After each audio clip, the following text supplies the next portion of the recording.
everybody, and welcome to Music with Meg. I'm Meg, and this week we're learning how to read and write music. Everybody follow me, it's Music with Meg.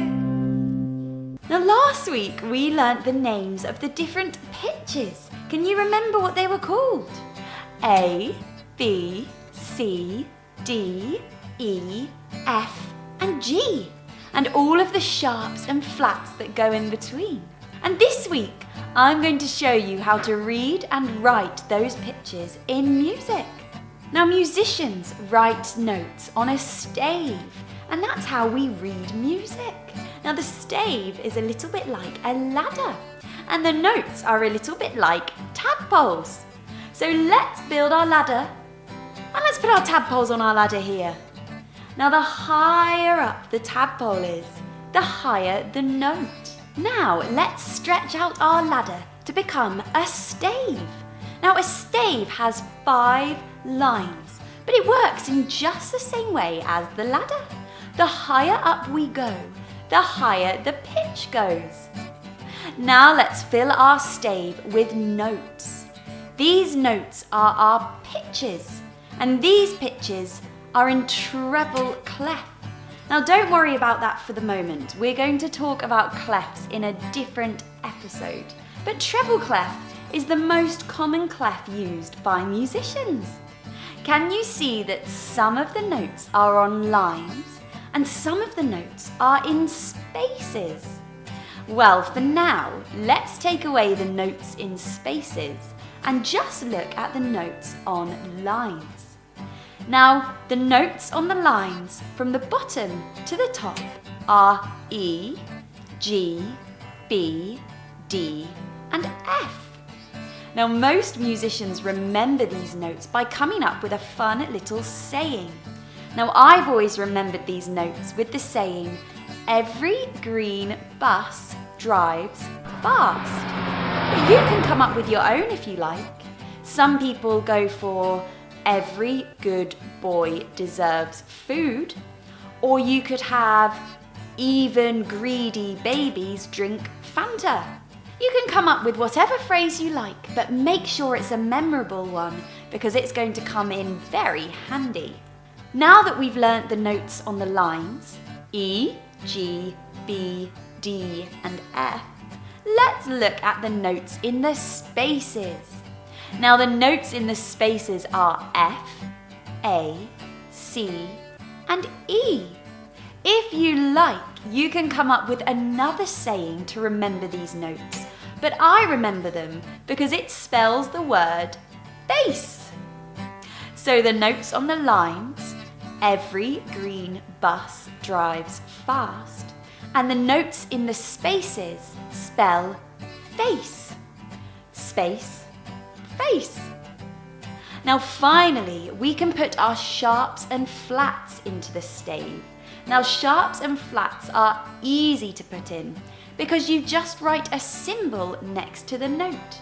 The symbol for sharp looks like this, and the symbol for flat looks like this. Now the sharp or flat symbol goes in front of the note. So, for example, E flat looks like this. E goes on the bottom line there, and we put the symbol for flat in front. Now remember that not every note has a sharp or a flat next to it. But if you see a sharp symbol in front of a note, you know that you need to play up a semitone.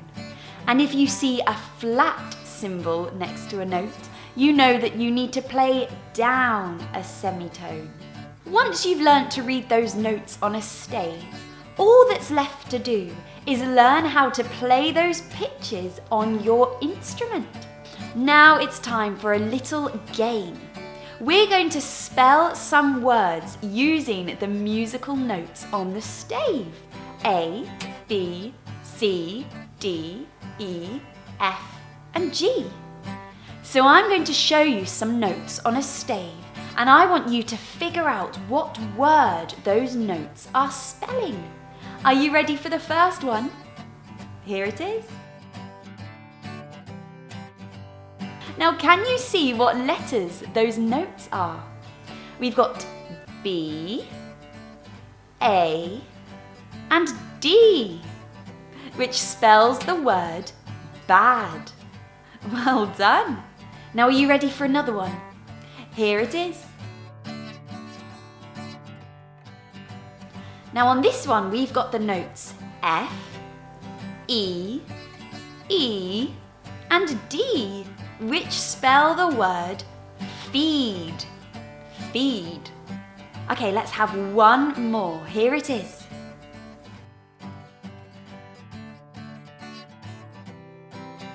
Those notes are C, A, G, and E, and they spell the word cage. Well done, everybody. Now it's your turn. Can you fill in the notes to spell the word bag? That's B, A, and G. You can pause the video if you like and point to the notes on the stave. Or you can get a pen and paper and draw your own stave. Let's put the notes on together now. So our B goes here, A goes here, and G goes here. Well done, everybody. Now let's recap what we learnt today. We learnt how to write pitches on the stave. We learnt that the lines are E, G, B, D, and F, and that the spaces are F, A, C, and E. And we learnt the symbols for sharps and flats. And finally, we practiced spelling words using the pitches on the stave. Now this week, see how many other words you can spell using the different pitches. Thank you so much for watching, everybody. Don't forget to like and subscribe to my channel so you know when my video comes next week. But for now, have a lovely week and I'll see you next time. Bye!